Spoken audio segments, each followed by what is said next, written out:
চোৱা মাইনী, মই তোমাক ভালদৰে বুজাই দিছো।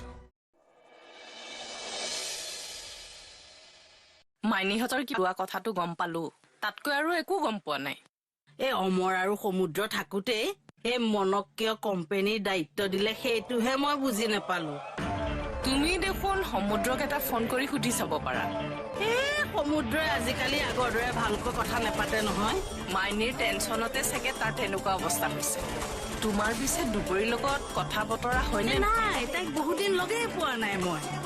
তেনেহলে এটা খবৰ কৰি আহোঁ ব'লা। আলহী সন্মান নকৰা মানুহৰ ঘৰলৈ যাবলৈ ভাল নালাগে দেই। এই ওচৰ চুবুৰীয়া মানুহ, এইবোৰ কথা ধৰি থাকিলে নহব নহয়। ব'লা ব'লা, একো নহয় ব'লা।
গুড মৰ্ণিং বৰ্মন খুৰা। Good morning. তুমি চাগে মোক বেয়াই পাই আছা। নাই নাই, বেয়া কিয় পাম? আপুনি নহা কাৰণটো আমি গম পাইছো নহয়। কাইলৈ সঁচাকৈ মোৰ লগত তেনেকুৱা ঘটনা এটাই ঘটিছিল। মেডামক কথাবোৰ বুজাই ক'বা। মায়ে কথাবোৰ জানে। তেখেতে চাগে মোক বেয়াই পাই আছে। বৰ্মন দা, তেওঁ যদি বেয়া পালেহেঁতেন আপুনি আজি অফিচলৈ নাহিলহেঁতেন। অঁ, আহক।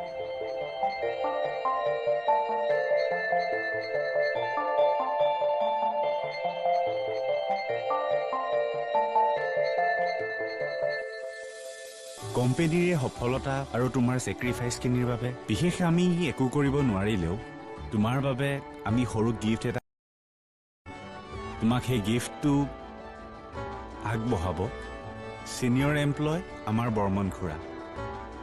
বৰ্মন খুৰা, কংগ্ৰেচুলেশ্যন দুবুৰী।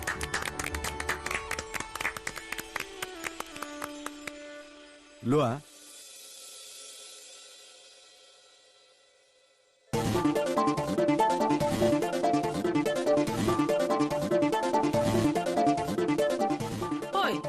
হয়জনী দুবৰী নহয়নে?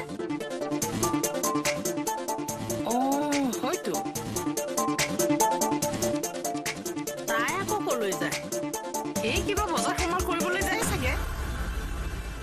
সেই বতো থাকোতে তাই আকৌ বজাৰ কৰিবলৈ কিয় যাব? তেনেহলে অইন কৰিবলৈ গৈছে চাগে। আমাৰ তাইৰ লগত কথা নাই নহয়, ব'লা যাওঁ। এই নহয় নহয়, মোৰ কিন্তু সন্দেহ হৈছে দেই। ঘৰখনত 2-3খন গাড়ী, তাই আকৌ খোজকাঢ়ি কলৈ যাব? কাৰোবাক লগ কৰিবলৈ যোৱা নাইতো। ব'লাচোন, ব'লা। চাই আহোঁ।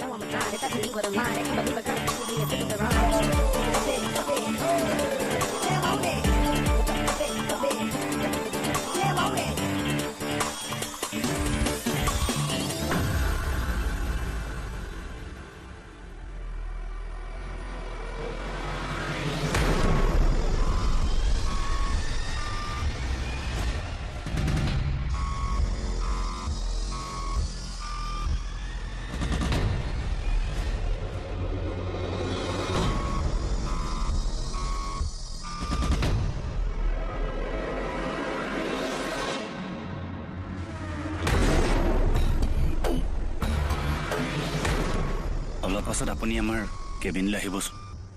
কেবিনলৈ যাম ৰ'বা, কিন্তু আগতে মোক কি দায়িত্ব দিয়া সেই কথাটোতো কোৱা। সেইবোৰ কথা পাতিবলৈ আপোনাক মই কেবিনলৈ মাতিছোঁ, আহিব।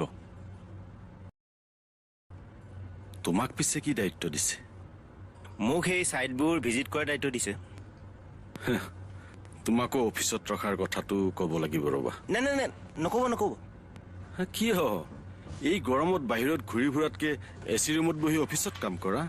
হেই বৰ্মন দা, চাওক, ছাইট ভিজিট কৰাৰ মজা এটা আছে। সদায় নতুন নতুন মানুহ লগ পাব পাৰি, আৰু যদি নিজৰ কিবা কাম থাকে সুৰুঙা বুজি কামটো কৰি আহিব পাৰি। বাহ, মাথা মাৰিছা ঠিকেই।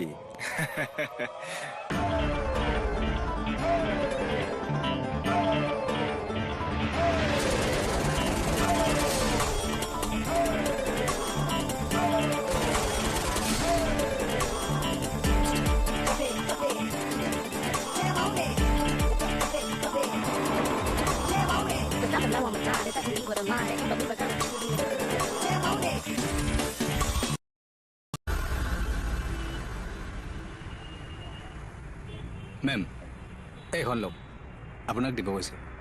আপোনাৰ ভালনে? ভাল ভাল। তোমাৰ? হয় ভালেই, বহুত দিনৰ মূৰত লগ পালোঁ। আপুনি তাৰমানে জইন কৰিলে? অঁ, কালি আহিছিলোঁ নহয়। দুবৰী আজি অফিচলৈ আহিছেনে? কেতিয়াবা বহুত দিনৰ মূৰত এপাক আহে। তাইৰ লগত বহুত দিন হ'ল কথা পতা হোৱাই নাই। মাজতে এদিন মেডিকেলত লগ পাইছিলোঁ বাৰু। তথাপিও তেওঁ খবৰটো ল'ব লাগে আপোনাৰ, যিহেতু দুয়োগৰাকী ভাল বান্ধৱী আছে। পিছে এতিয়া কিয় ল'ব আৰু, কাৰণ তেওঁ এতিয়াতো অনাৰ হৈ গ'ল। বাৰু ৰওক আপুনি।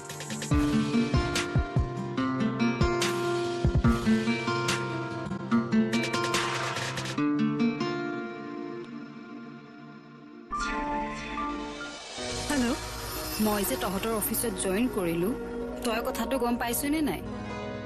পাওঁ, মায়ে কৈছিল সেইদিনা। তাৰ পাছতো তই মোক এটা ফোন কৰ।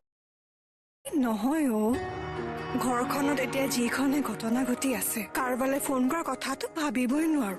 হয় দে, এতিয়াতো তই সেইটো কোম্পানীৰ অ'নাৰো হলি।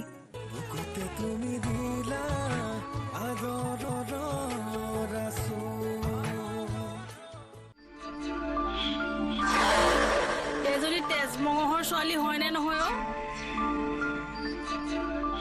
খোজ কাঢ়ি কাঢ়ি ভাগৰে লাগি গৈছে। ঘূৰি যাওঁ ব'লা। ধৰে ধৰক। ইমান দূৰ আহিলোৱে যেতিয়া, এতিয়া আৰু উভতি নাযাওঁ। ব'লাচোন, কিজানিবা কিবা অনুসন্ধান ওলাবই পাৰো। ব'লা। তাই অনুসন্ধান উলিয়াবলৈ যাওঁতে মোৰে জীৱ ওলাই যাব আৰু। ব'লা, ক'ৰবাত কিবা এটা খাই ল'ম ব'লা। হেই এইজনী, আমি এতিয়া খাই থাকোতে তাই গৈ কোনোবাখিনি পাব। সেই আহা, পিছত খাম আহা। ক'ৰবাত দোকান চোকান পালে খাই লওঁ।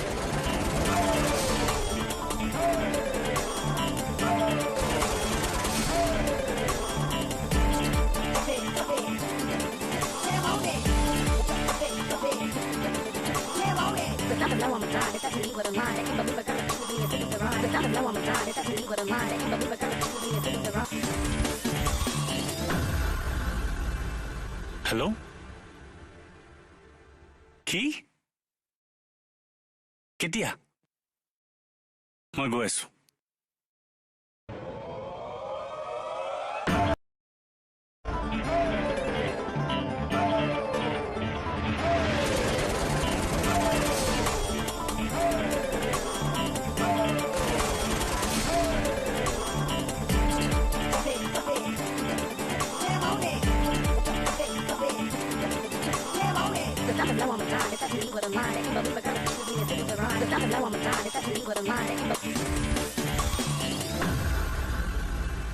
এইবাৰো ইমানকৈ কালৈ ফোন কৰি আছে?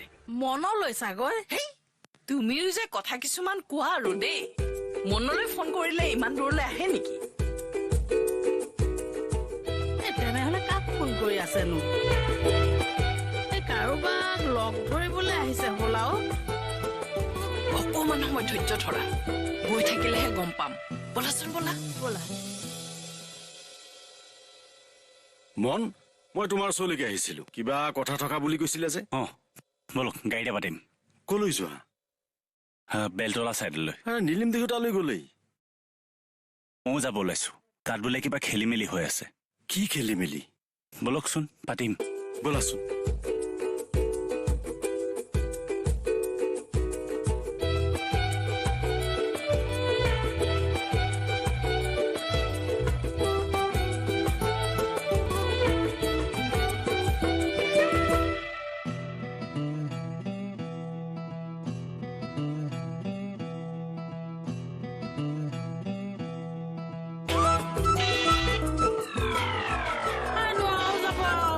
ধেৎ তেৰি, তাই কোনোবাখিনি পাবগে। নোৱাৰো আৰু যাব নোৱাৰো। সেয়া নোৱাৰো। ধেৎ তেৰি, বলাচোন বলা।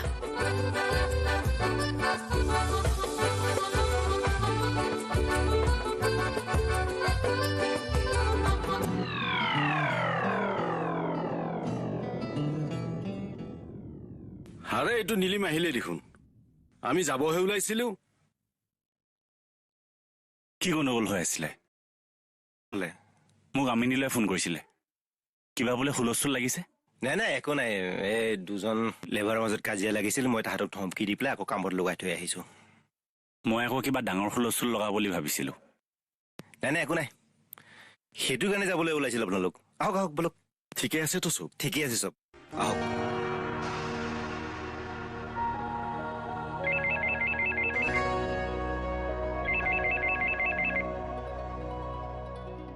হেল্ল'। মই যে তহঁতৰ অফিচত জইন কৰিলো, তই কথাটো গম পাইছনে নাই? পাওঁ, মায়ে কৈছিল সেইদিনা। তাৰ পাছতো তই মোক এটা ফোন কৰা নাই। এই নহয় ঘৰখনত এতিয়া যিখনে ঘটনা ঘটি আছে, কাৰোবালৈ ফোন কৰাৰ কথাটো ভাবিবই নোৱাৰো। হয় দে, এতিয়াতো তই সেইটো কোম্পানীৰ অ'নাৰো হলি। আমাৰ নিচিনা এমপ্লয়ক আৰু ক'ত ফোন কৰিবি? এই তেনেকুৱা একো নহয় দেই। তেনেহলে আজি এবাৰ অফিচলৈ আহ। অফিচলে? দুয়োজনী কেণ্টিনত বহি অকণ কথা পাতিম। সময় নহ'ব নেকি? মানে মই বেলেগ এটা কামতহে ওলাই আহিছো এতিয়া। হ'ব দে, কাম শেষ কৰি তাৰ পাছত আহ। আৰে হেল্ল'। হেল্ল'। এও মানে আৰু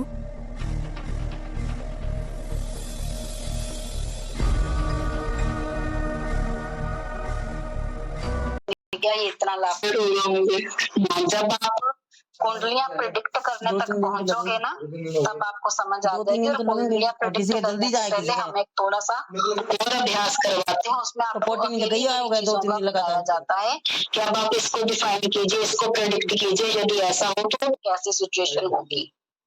कोई बात नहीं, आप आगे आगे चलते जाएंगे तो आपको समझ में आती चली जाएंगी चीजें। तो हर 2 घंटे में जा रहा था। मैंने आपको ये पहले भी कई बार कहा है कि आप नक्षत्रों में इतना ज्यादा कंफ्यूज नहीं होइए। नक्षत्रों में से भी आपने ग्रहों को भी अलग अलग करना है कि किस ग्रह के फल से। बेसिकली ज्योतिष जो है ये पूरी तरह से ग्रहों के ऊपर ही बेस्ड है। हमें जब भी कोई बात करेंगे तो स्वभाव ग्रहों का ही देखेंगे।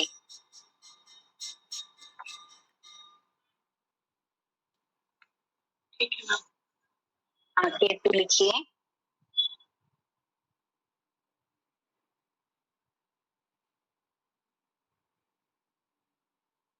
केतु को ध्वज एवं शिखी भी कहा जाता है। केतु को ध्वज एवं शिखी भी कहा जाता है। ये अक्सर सुनने में आता है। यदि किसी का केतु खराब होता है ना, तो पंडित जी लोग या ज्योतिषी लोग जो होते हैं वो उसको ये सलाह दे देते हैं कि आप चोटी रख लीजिए। अगर कोई महिला होगी तो उसको भी कहेंगे कि आप कटिंग करवाना बंद कर दीजिए और आप चोटी बांधना शुरू कर दीजिए। और चोटी भी कहाँ पर होनी चाहिए? वो सिर के जो ऊपर हमारा सबसे ऊंचा पॉइंट आता है ना, सिर वाला, वहां पर होनी चाहिए। और चोटी का जो आकार है वो गाय के खुर के जितना होना चाहिए। खुर समझते हैं ना?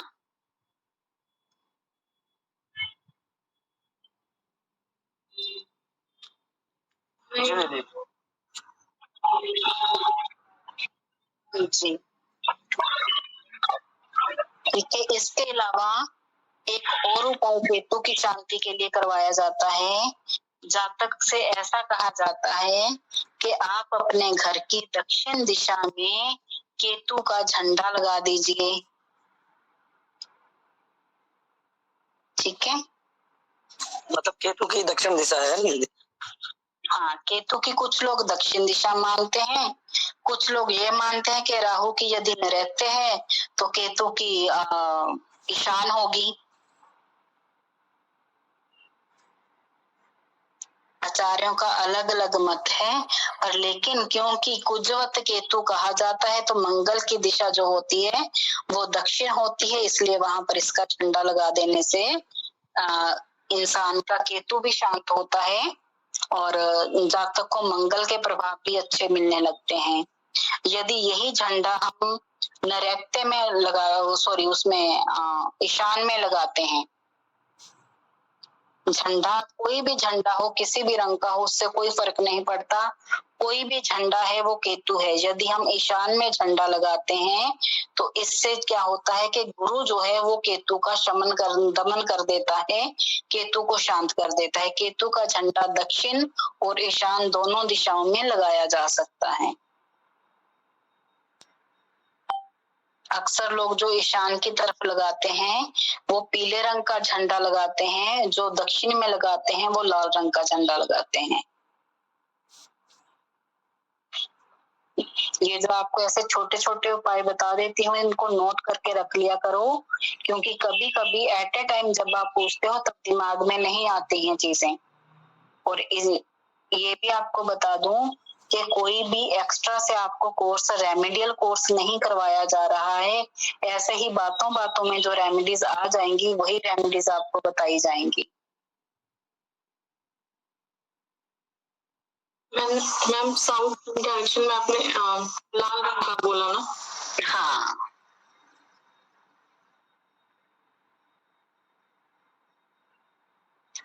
यह आचारहीन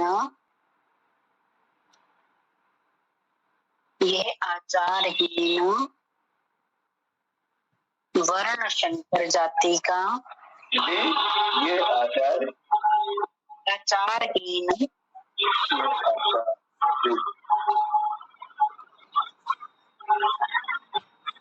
यह आचारहीन वर्ण शंकर जाति का। शंकर जाति क्या है? शंकर जाति नहीं पता मुझे, ईशान भैया होंगे तो वो शायद बता पाएंगे। ईशान भैया आएंगे ना जिस दिन वो बता पाएंगे। ये गुड़ सी बातें नहीं पता रहती, आप नोट करके रख लेना। वर्ण शंकर का मतलब वर्ण शंकर हाँ, पता नहीं, अब मुझे इसका एग्जैक्ट क्या आपको समझाना पड़ेगा, तो गलत समझाने से अच्छा है कि ईशान भैया की वेट कर ली जाए। दीदी वर्ण संकर वो होता है, जहाँ तक हमें पता है कि जैसे होता है कि आपको दूसरे कास्ट में मैरिज हो जाती है तो वहाँ से एक नए मतलब संकरित जो बच्चे होंगे उनके संतान होंगे। नीच जाति भैया जी, नीच जाति बोल सकते हैं? नहीं, ऐसा नहीं बोल सकते। मतलब अंतर्जातीय विवाह जो हो रहे हैं ना, मतलब अपने वर्ण को छोड़ के, अपने समाज को छोड़ के दूसरे अंतर्जातीय विवाह होने लगे हैं आजकल। जी दीदी यही सही है जो भैया बता रहे, ऐसा कहलाएंगे शायद। ऐसा दो जातियों में जो विवाह हुआ है, इंटरकास्ट मैरिज जैसे होती है ना वो। जी समझ गए। उत्पन्न संतान और संतान के अतिरिक्त विजातीय कन्या या विजातीय पुरुष द्वारा भी उत्पन्न संतान और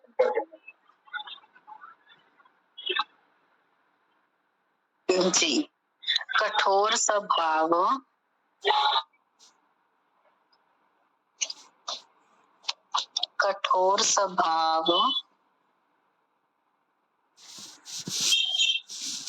मलिन रूप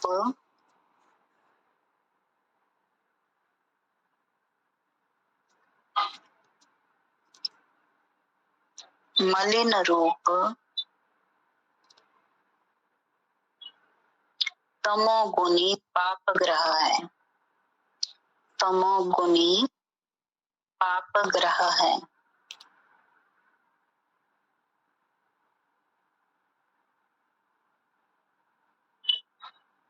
यह रहस्यमयी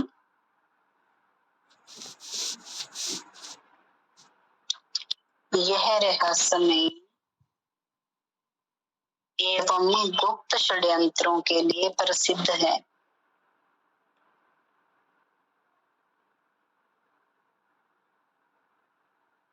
अभी तक जितना भी लिखाया ये सबका सब आप राहु के लिए भी समझ सकते हैं। राहु केतु की पर्सनैलिटी में बहुत ज्यादा अंतर नहीं होता, सिर्फ इतना होता है कि राहु थोड़ा ज्यादा षड्यंत्रकारी होता है और केतु थोड़ा कम। केतु में कुछ अच्छे गुण भी रहते हैं। ये जो ये तंत्र मंत्र लिखवाया ये राहु कराएगा? जी बिल्कुल करवाएगा।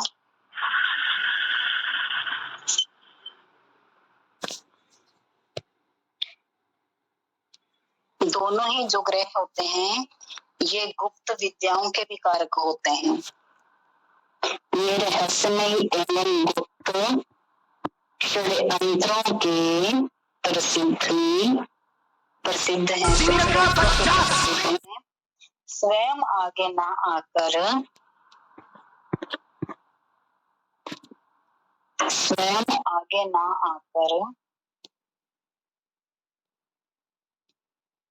परोक्ष युक्तियों द्वारा स्वयं सामने ना आकर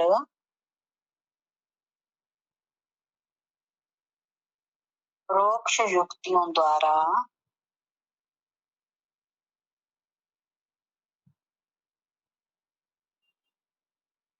काम संवारना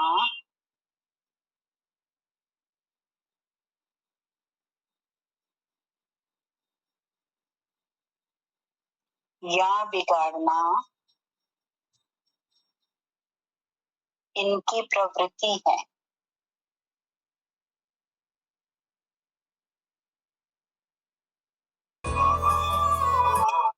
जैसे मुझे लगता है कि 3 इडियट मूवी सबने देखी होगी, यहाँ जितने भी बैठे हैं उसमें से आपको किसी को चतुर का कैरेक्टर याद है?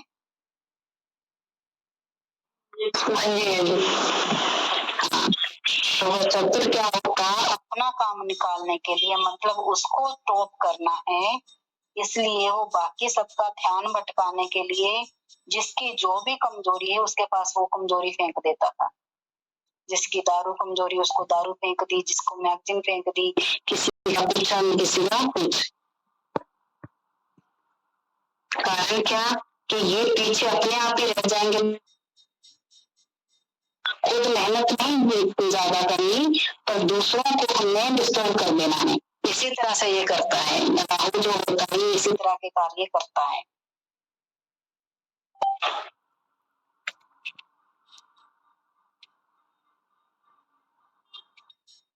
इसकी क्रियाएं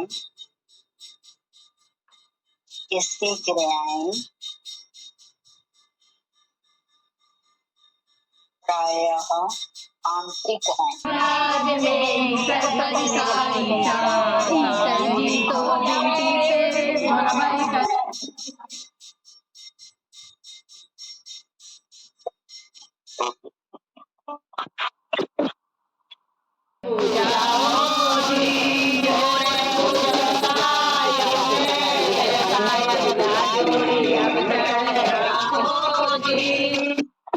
अन्य ग्रहों की तुलना में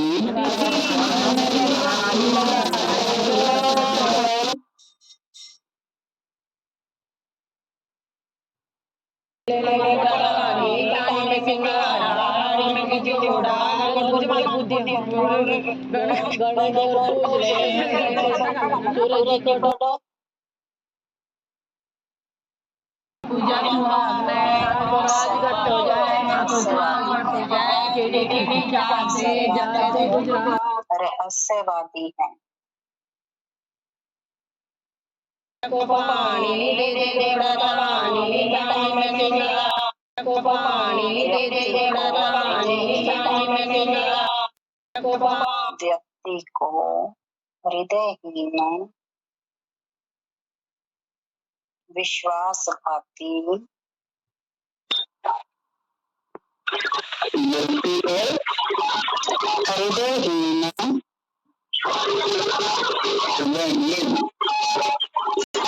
जिसको बेदिल बोल देते ना, किसी के ऊपर दया ना खाने वाला, तरस ना खाने वाला, इसको बोल रहे हैं ये तो बेदिल है।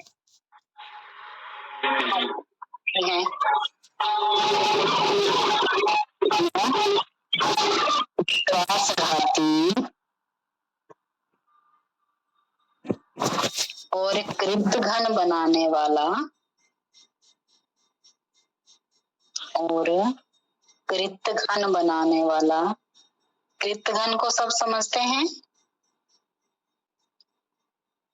बब्बू गोसा, ओ बब्बू, किसी का अच्छा भूलने वाला हो। मान लीजिए कि मैं राहु हूँ, आपने मुझे मुसीबत से निकाला, मैं कुएं में गिर गई थी, आपने रस्सी डाली, मुझे खींचा, निकाला, और मैं बाहर निकलते ही आपको दुत्कार के चली जाऊंगी कि मैं तो आपको जानती ही नहीं। अच्छाई का बदला ना देने वाला, अच्छाई को बुलाने वाला, ये इनकी पर्सनैलिटी का एक बड़ा हिस्सा होता है। हमेशा याद रखना चाहिए, खास करके जिस जातक के लगन में ही राहु बैठा हुआ हो, उस जातक पे आंखें मूंद कर तो विश्वास करना बहुत दूर की बात है। साधारण सा विश्वास भी बहुत सोच समझ कर करना चाहिए। भले ही वो आपका पिता, पुत्र, माता, कोई भी सगे वाला भी क्यों ना हो।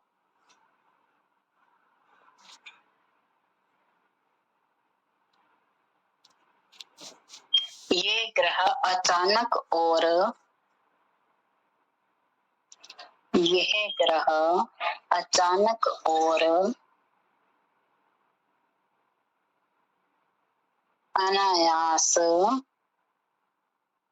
अनायास बहुत कुछ देता भी है। जैसे मैंने आपको पहले भी बताया, राहु और केतु की पर्सनैलिटी जो होती है ये ऑलमोस्ट सेम ही होती है।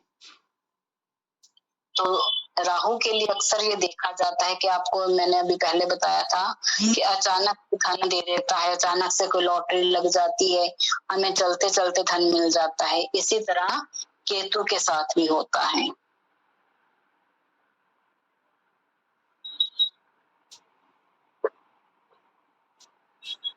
किंतु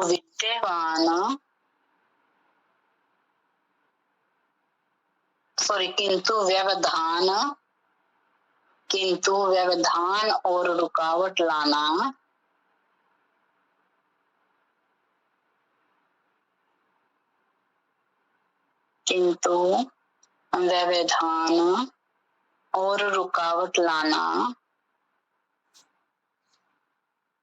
अपना कर्तव्य मानता है।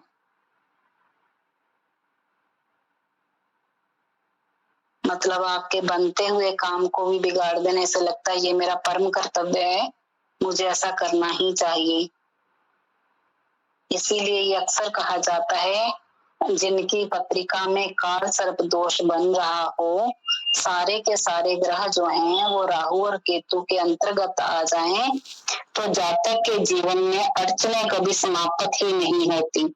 उसका कोई भी कार्य होगा, कभी कभी अक्सर ये देखने को आता है, खास करके जो काल सर्प से पीड़ित होते हैं, उनके काम 99% बन के फिर वापस एक पर आ जाते हैं। ये काल सर्प दोष क्या हुआ? जब अपनी पत्रिका के या किसी भी जो भी पत्रिका है, उस पत्रिका के सारे ग्रह राहु और केतु के अंतर्गत आ जाते हैं, कोई भी ग्रह उनसे बाहर नहीं होता है, तब ऐसी स्थिति उत्पन्न होती है जिसको काल सर्प दोष कहा जाता है। लेकिन उनकी दृष्टि पड़ेगी वहां पे नहीं, मतलब कह लीजिए कि राहु और केतु जो है ना, ये बिल्कुल एक दूसरे के सामने 180 पर बैठते हैं। और सारे के सारे ग्रह हैं जो एक साइड की 180 पर रह जाएंगे, चाहे इस साइड पे चाहे उस साइड पे। मान लीजिए कि राहु लगन में बैठा है और केतु सप्तम में आ गया, सारे के सारे जो ग्रह हैं वो 2 से 6ठे भाव में या फिर 8 से 12वें भाव के अंदर अंदर आ गए, कोई भी उससे बाहर नहीं गया। दोनों में से किसी एक ही साइड पर बाकी सारे ग्रह आ गए, तो ऐसे सिचुएशन में काल सर्प दोष माना जाता है।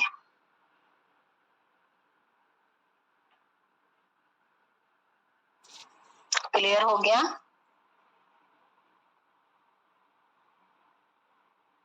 मतलब कि मैम जो 1 से 12 हाउस है, तो उसमें आप बोल रही हैं कि फर्स्ट से अगर वहां पे राहु है एंड 7th में आपने बोला केतु। ये ऐसा कहीं भी किसी भी भाव में मान सकते हैं, मैंने सिर्फ एग्जांपल के लिए आपको ऐसा बोला है। मैम एक फोटो के साथ। हाँ, आपको काल सर्प के फोटो के साथ चाहिए? ये तो जब आपको पूरा काल सर्प बताया जाएगा ना, क्योंकि इसके परिहार भी होते हैं। जैसे मंगल दोष भी आपको मैं इतना इजीली नहीं बताऊंगी, क्योंकि उसके परिहार भी होते हैं। आपने ये देख लिया कि इस स्थान पर होने से मांगलिक हो जाता है जातक, आप तो रोज एक आधे लोग जो है वो मांगलिक बना दोगे, क्योंकि एक परिस्थिति ऐसी आती है कि जो मांगलिक दोष बनता ही बनता है, रोज बनता है। तो इस तरह से उसके परिहार भी होते हैं। तो मैं एग्जैक्ट नहीं बताती आज, क्योंकि ये टॉपिक चला इसलिए आपको बताती हूँ। आप कहीं पर भी कोई एक भाव का नाम बोलिए। मैं मेरी फर्स्ट हाउस लेती हूँ फिर से। तो फिर फर्स्ट को तो एग्जाम्पल मैंने दे ही दी, अब किसी और का ले करके आपको समझ आ जाए। फोर्थ लेती हूँ मैम। मान लीजिए आपने 4th हाउस कहा, तो 4th में राहु या केतु बैठा है तो 10th में दूसरा ऑपोजिट आ जाएगा। एक राहु है जो मान लीजिए 4th हाउस में बैठा है तो 10th में केतु आ जाएगा। यदि 10th में राहु है तो 4th में केतु आ जाएगा। अगर बाकी सारे ग्रह जो बचे हुए हैं वो 5th से 9 के बीच आ जाए, अच्छा ठीक है, तो मान लीजिए काल सर्प दोष है। या 5th और 9 के बीच एक भी ग्रह नहीं आए, बाकी सारे के सारे जो ग्रह हैं वो 3rd से 11th के बीच में चले जाएं। मतलब राहु और केतु के एक साइड से ही सारे के सारे ग्रह आ जाएं तो हमें मान लेना चाहिए कि ये काल सर्प दोष है।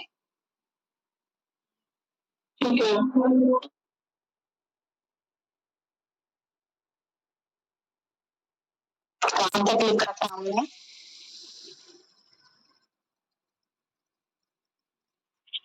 अपना कर्तव्य मानता है। अचानक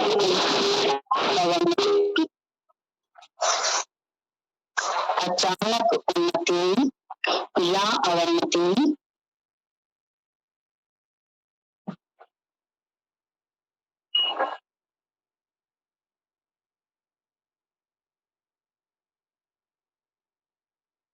दुर्घटना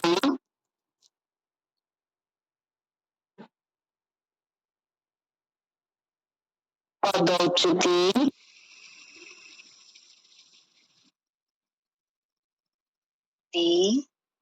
इसका संधि विशेष करें तो पद में उच्चति, पद उच्चति, अपमान पदोच्चति,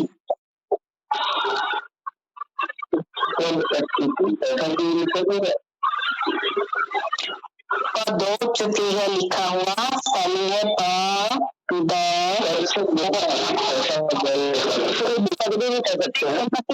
पद में उच्च स्तर प्राप्त करना। ठीक है, राहु के तो हमेशा आमने सामने 7वें घर में ही रहते हैं ना, जो हमेशा ही आमने सामने रहते हैं। बता रहे थे कि मतलब 7वें से लेकर के 9वें घर तक में भी सभी ग्रह समिटे हैं, तो उसमें काल शब्द दोष माना जाएगा। नहीं नहीं नहीं, राहु और केतु जहां पर भी हो जी, उनकी एक साइड पर होने से ये काल सर्प दोष का निर्माण होता है।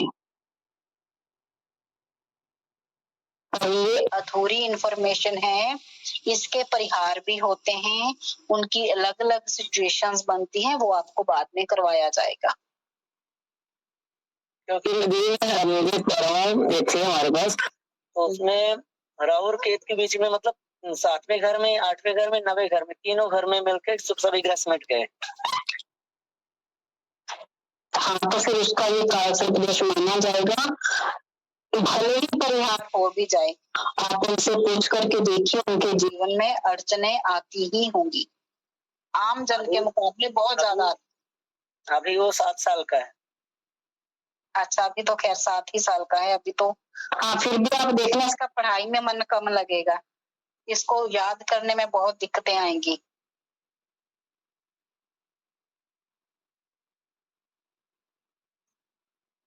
इसके परिहार क्या होंगे दीदी? वो बाद में कराया जाएगा, बड़ा टॉपिक है ना, बीच में नहीं ला सकते किसी को। जैसे कंटिन्यूअसली चलेंगी चीजें सिस्टमेटिकली, वैसे ही हम आगे चलते चले जाएंगे।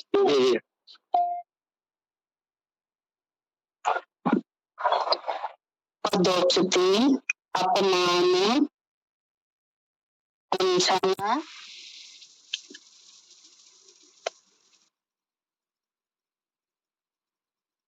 आर्थिक तंगी,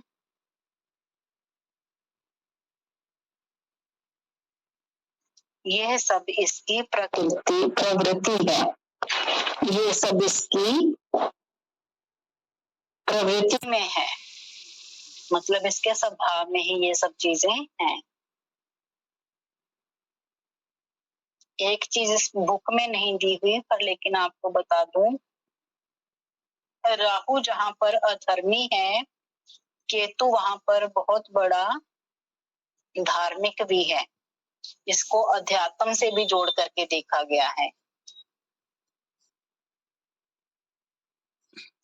ठीक है,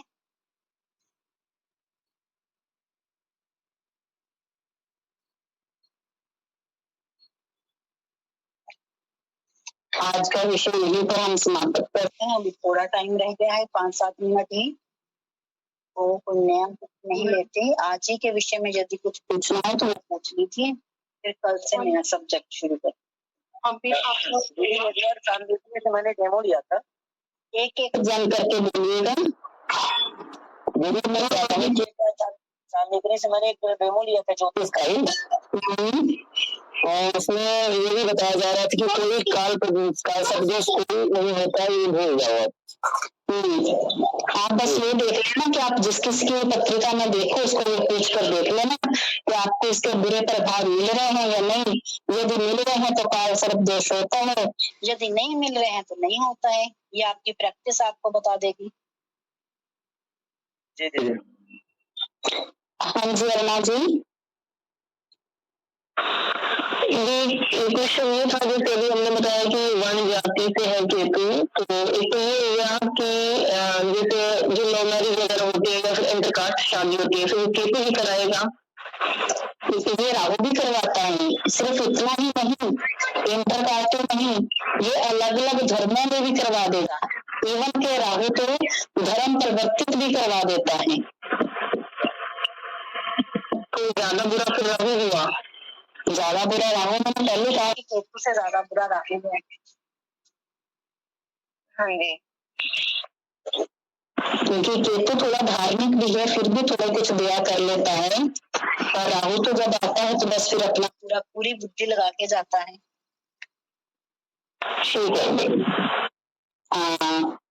आगे शायद शरण्या जी हैं या श्वेता मैम, जिससे मुझे ऐसा दिखाई दे रही है।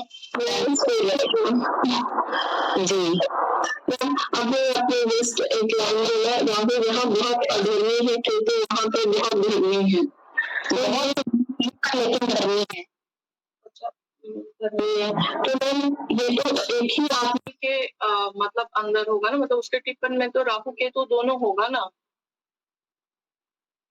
हाँ, पत्रिका मतलब टिप्पण मतलब पत्रिका में, हाँ दोनों की तो एक ही लेकिन दोनों के बैठने की जगह अलग अलग हो जाएंगी ना। इधर एक पे बैठेंगे। जब जगह अलग अलग होंगी, घर अलग अलग होंगे, जैसे मैंने आपको पहले ही कहा कि पत्रिका में हम ग्रहों को इस तरह से रिलेट करते हैं कि कौन सा ग्रह किस हाउस में बैठा है। हाउस के फलों के अकॉर्डिंग से उस ग्रह के फल दिए जाते हैं। अब उन दोनों पे ही हाउस अलग अलग हो गए, अब उन दोनों की दृष्टि जो है वो अलग अलग हाउसेस पे जाना शुरू हो गई, तो सब उसी के अकॉर्डिंग फल देंगे।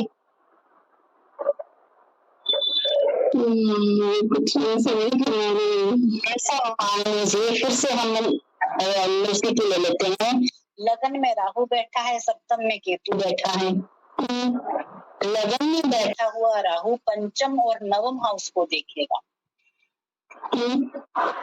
जबकि केतु जो होगा वो सप्तम के अलावा पहले तो देखेगा 11th हाउस को, फिफ्थ दृष्टि से 7, 8, 9, 10, 11, ठीक है। 11th हाउस को देखेगा, फिर 12, 1, 2, 3, फिर तीसरे हाउस को देखेगा नवम दृष्टि से। अब ये जो हाउस होंगे ये किस किस काम में आएंगे, उन्हीं के अकॉर्डिंग जो अपने अपने फल देंगे।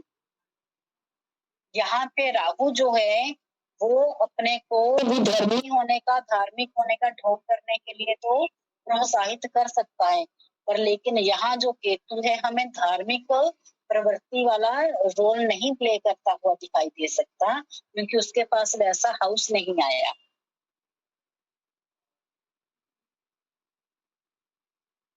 समझ में आया या नहीं? ये तो मैं ऐसे सोच रही जैसे, तो फिर जिस घर में बैठा है, जैसे अभी आपने एग्जाम्पल दिया था पर्सनालिटी का, तो वहाँ पे वो उसकी पर्सनालिटी डिफरेंट होगी, और 7th हाउस में जहाँ बैठा है तो वहाँ पे फिर जो भी आप बताएंगे तो वो वैसा बिहेव करेगा फिर। हाँ, तो एक ही आदमी में फिर 2 क्वालिटी होगी ना मैम। ऐसे आप खुद अपने आप को ही देख लो कि आप सिर्फ एक ही क्वालिटी की हैं। नहीं मैम, बिल्कुल बस इसी तरह से ग्रहों का होता है। जैसे मान लीजिए आप अपने टिगर गई हैं, हाँ, तो आप वहाँ पे जाके कुछ ज्यादा ही खुश हो जाएंगी, मस्ती मजाक करेंगी, आपकी ड्रेसिंग जो है वो भी शायद चेंज हो जाए टिगर में जाने के बाद। और जब आप अपने ससुराल में होंगी तो तब भी आपकी कुछ चेंज तो नहीं हुआ होगा आपके अंदर, है ना। नाट कम का ज्यादा भी नहीं हुआ होगा, पर लेकिन ससुराल में आते ही आपकी साड़ी वाड़ी बंध जाएगी। हो सकता है कि परिवार का कल्चर ऐसा हो कि आपका सिर पर भी चला जाए, वो पल्ली सिर पर भी चला जाए। आप जो बिना जैसे मायके में चलाते हो, चाहे क्यों नहीं अभी तक लेके आओ, ऐसा ना वैसा, और लेकिन ससुराल में आप खुद सर्व करने लग जाएंगे। हाँ, ठीक है। और इसी तरह जब आप अपने बच्चों के बीच में होंगे तो आपको एक डिक्टेटर भी बनना पड़ेगा, उनको सीधे राह पे लाने के लिए, उनको बताने के लिए कैसे बिहेव करना है, कैसे नहीं करना है। तो आप जैसे आपकी स्थिति बदली, जैसे जैसे आपका स्वभाव भी बदल गया, आपने वो चीजें दिखाना शुरू कर दी जिस जिन चीजों की वहां पे जरूरत थी। इस चीजों की जरूरत थी इसलिए आपने दिखाना शुरू कर दी, और कुछ चीजें अपने आप से आपके स्वभाव में चेंज हो गई। जैसे ससुराल में आते ही थोड़ा सभ्य हो जाते हैं, और मायके में जाते ही हम थोड़ा ऐसे हो जाते हैं जैसे हमसे बड़ा कोई राजा ही नहीं है। इसी तरह से ग्रहों के साथ भी होता है, वो जिस घर में जाते हैं वैसा ही फल देना शुरू कर देते हैं।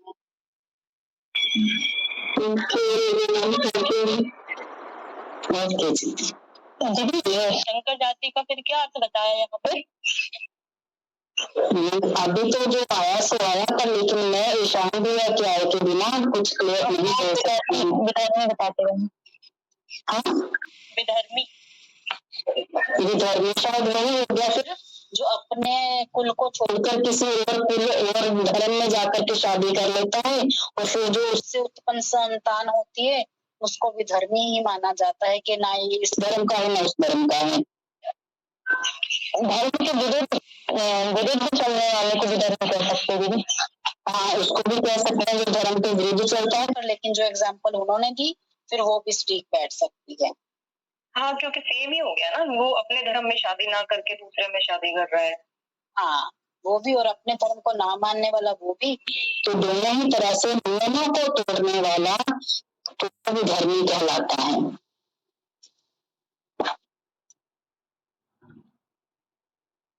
ठीक है जी,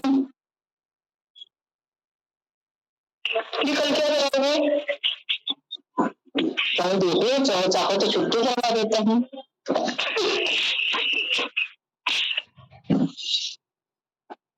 हाँ जी, संडे तो खुद ही छुट्टी रहती है। हाँ, संडे तो छुट्टी रहती है। कल संडे दे दिया।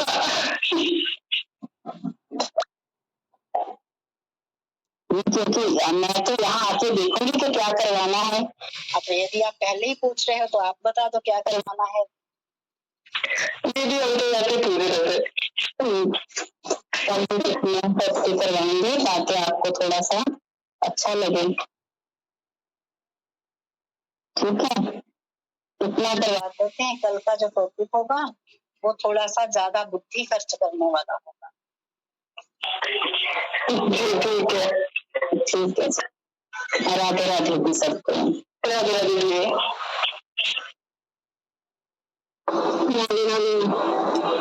राधे राधे।